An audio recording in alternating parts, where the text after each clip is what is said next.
This is Audible. Hillbilly Elegy, a memoir of a family and culture in crisis, by J.D. Vance. This is J.D. Vance. For Mamaw and Papaw, my very own hillbilly terminators. Introduction. My name is J.D. Vance, and I think I should start with a confession. I find the existence of the book you're listening to somewhat absurd. It says right there on the cover that it's a memoir, but I'm 31 years old, and I'll be the first to admit that I've accomplished nothing great in my life. Certainly nothing that would justify a complete stranger paying money to read about it. The coolest thing I've done, at least on paper, is graduate from Yale Law School, something 13-year-old J.D. Vance would have considered ludicrous. But about 200 people do the same thing every year, and trust me, you don't want to read about most of their lives. I am not a senator, a governor, or a former cabinet secretary. I haven't started a billion-dollar company or a world-changing nonprofit.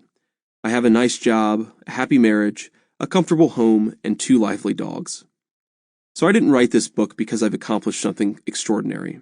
I wrote this book because I've achieved something quite ordinary, which doesn't happen to most kids who grow up like me.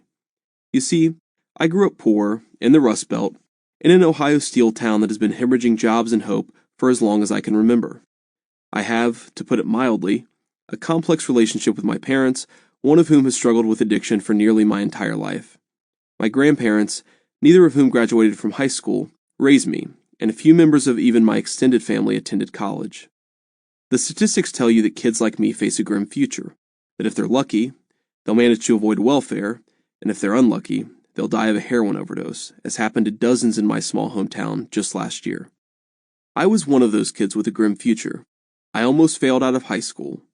I nearly gave in to the deep anger and resentment harbored by everyone around me. Today, people look at me, at my job and my Ivy League credentials, and assume that I'm some sort of genius, that only a truly extraordinary person could have made it to where I am today. With all due respect to those people, I think that theory is a load of bullshit. Whatever talents I have, I almost squandered, until a handful of loving people rescued me.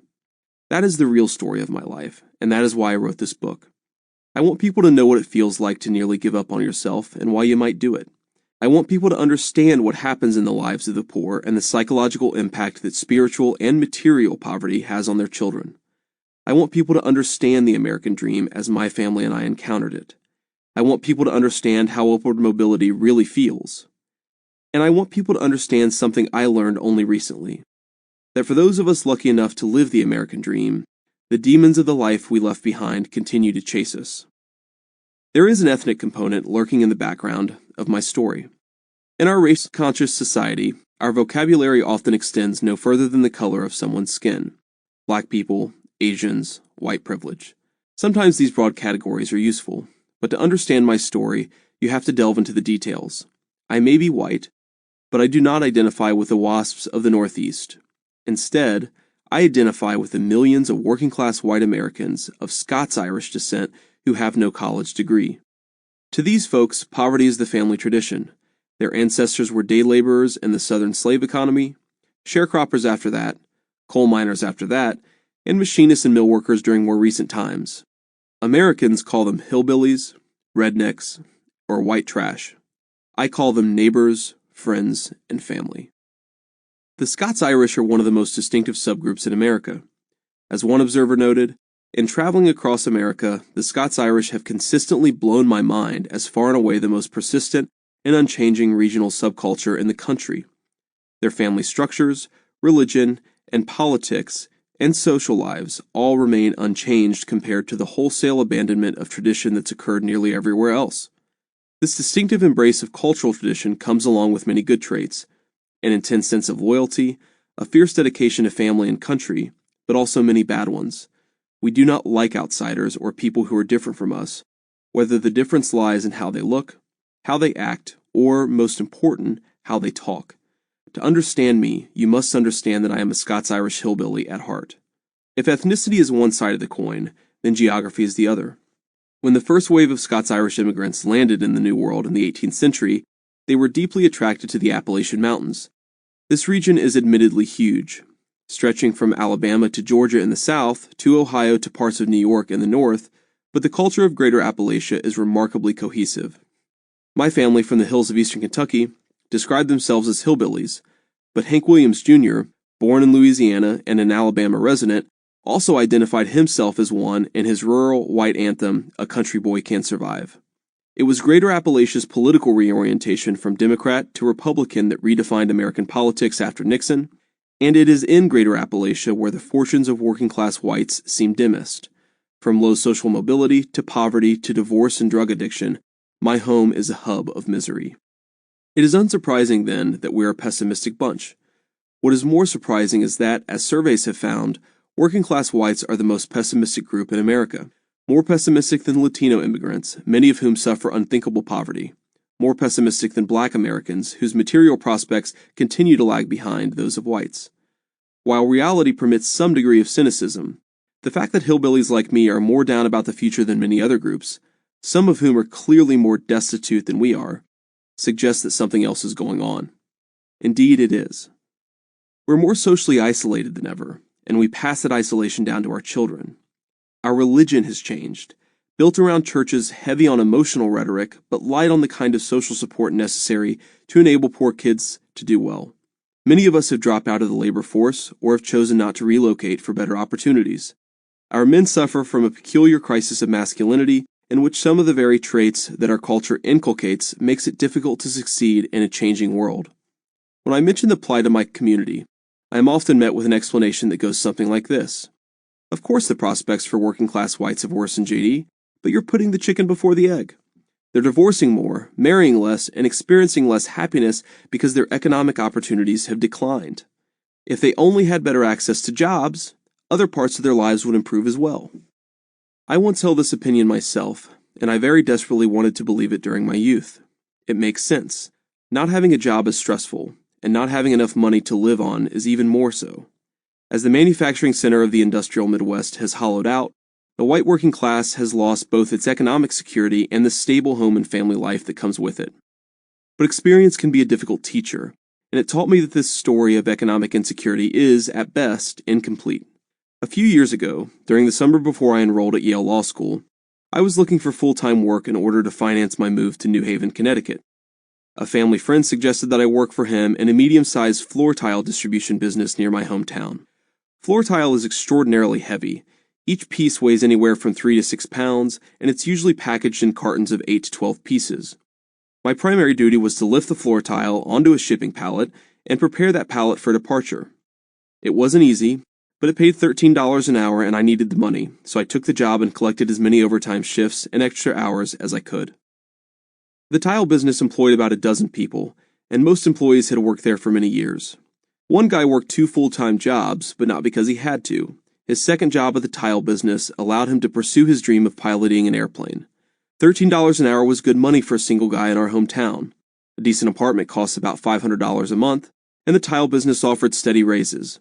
Every employee who worked there for a few years earned at least $16 an hour in a down economy, which provided an annual income of $32,000, well above the poverty line even for a family.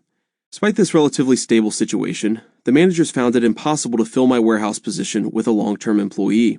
By the time I left, 3 guys worked in the warehouse. At 26, I was by far the oldest. One guy, I'll call him Bob, joined the tile warehouse just a few months before I did. Bob was 19 and with a pregnant girlfriend. The manager kindly offered the girlfriend a clerical position answering phones. Both of them were terrible workers. The girlfriend missed about every 3rd day of work and never gave advance notice. Though warned to change her habits repeatedly, the girlfriend lasted no more than a few months. Bob missed work about once a week, and he was chronically late. On top of that, he often took 3 or 4 daily bathroom breaks, each over half an hour. It became so bad that by the end of my tenure, another employee and I made a game of it. We'd set a timer when he went to the bathroom and shout the major milestones through the warehouse. 35 minutes, 45 minutes, 1 hour. Eventually, Bob too was fired. When it happened, he lashed out at his manager. "How could you do this to me? Don't you know I've got a pregnant girlfriend?" And he was not alone. At least 2 other people, including Bob's cousin, lost their jobs or quit during my short time at the tile warehouse. You can't ignore stories like this when you talk about equal opportunity. Nobel-winning economists worry about the decline of the industrial Midwest and the hollowing out of the economic core of working whites. What they mean is that manufacturing jobs have gone overseas, and middle-class jobs are harder to come by for people without college degrees. Fair enough. I worry about those things too. But this book is about something else. What goes on in the lives of real people when the industrial economy goes south? It's about reacting to bad circumstances in the worst way possible. It's about a culture that increasingly encourages social decay instead of counteracting it. The problems that I saw at the tile warehouse run far deeper than macroeconomic trends and policy. Too many young men immune to hard work, good jobs impossible to fill for any length of time, and a young man with every reason to work, a wife-to-be to support and a baby on the way, carelessly tossing aside a good job with excellent health insurance. More troublingly, when it was all over, he thought something had been done to him. There is a lack of agency here, a feeling that you have little control over your life, and a willingness to blame everyone but yourself.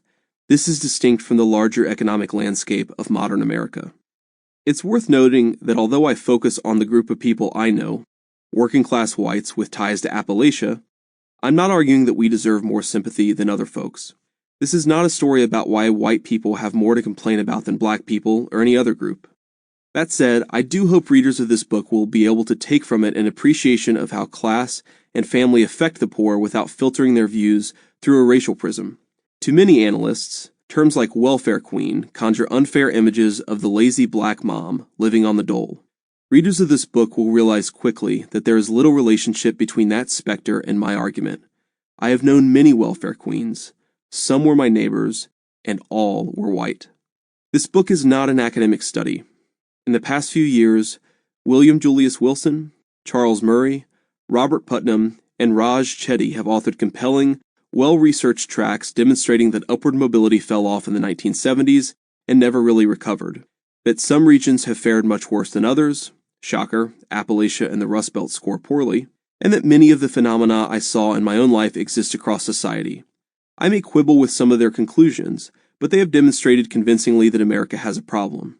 Though I will use data, and though I do sometimes rely on academic studies to make a point, my primary aim is not to convince you of a documented problem. My primary aim is to tell a true story about what that problem feels like when you were born with it hanging around your neck. I cannot tell that story without appealing to the cast of characters who made up my life. So this book is not just a personal memoir, but a family one. A history of opportunity and upward mobility viewed through the eyes of a group of hillbillies from Appalachia. 2 generations ago, my grandparents were dirt poor and in love. They got married and moved north in the hope of escaping the dreadful poverty around them. Their grandchild, me, graduated from one of the finest educational institutions in the world. That's the short version. The long version exists in the pages that follow. Though I sometimes change the names of people to protect their privacy, this story is, to the best of my recollection, a fully accurate portrait of the world I've witnessed. There are no composite characters and no narrative shortcuts. Where possible, I corroborated the details with documentation, report cards, handwritten letters, notes on photographs. But I am sure this story is as fallible as any human memory. Indeed, when I asked my sister to read an earlier draft, that draft ignited a 30-minute conversation about whether I had misplaced an event chronologically. I left my version in, not because I suspect my sister's memory is faulty, in fact, I imagine hers is better than mine, but because I think there's something to learn in how I've organized the events in my own mind. Nor am I an unbiased observer. Nearly every person you will read about is deeply flawed. Some have tried to murder other people, and a few were successful. Some have abused their children, physically or emotionally. Many abused, and still abuse, drugs. But I love these people, even those to whom I avoid speaking for my own sanity. And if I leave you with the impression that there are bad people in my life, then I am sorry, both to you and to the people so portrayed. For there are no villains in this story. There's just a ragtag band of hillbillies struggling to find their way, both for their sake and, by the grace of God, for mine.